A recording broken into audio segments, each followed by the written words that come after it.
பாஸ்மதி அரிசியில் சிக்கன் பிரியாணி எப்படி செய்யலாம்னு சொல்லி பார்க்கலாமா? ஒரு குக்கரில் தேவையான அளவு எண்ணெய் சேர்த்துட்டு அது கூட இந்த ஸ்பைசஸ்லாம் ஆட் பண்ணிவிட்டு 2 பெரிய வெங்காயத்தை சீவி சேர்த்துக்கோங்க. அது கூட ஒரு பச்சை மிளகாய், ஒரு கைப்பிடி புதினா சேர்த்து கலந்து விட்டுக்கோங்க. இப்போ 1 டீஸ்பூன் இஞ்சி பூண்டு விழுதை சேர்த்து கலந்துக்கோங்க. இஞ்சி பூண்டு விழுது பச்சை வாசனை போனதும் 2 தக்காளி ஆட் பண்ணிக்கலாம்.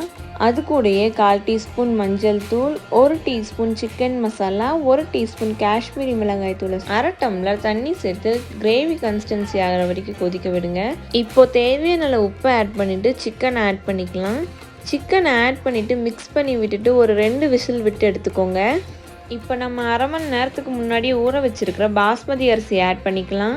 இப்போ நம்ம அரிசி ஏற்ற அளவுக்கு தண்ணி சேர்த்துட்டு மேலே புதினா கொத்தமல்லி ஆட் பண்ணிக்கோங்க. கடைசியாக நெய் ஆட் பண்ணிவிட்டு 2 விசில் விட்டு எடுத்துருங்க.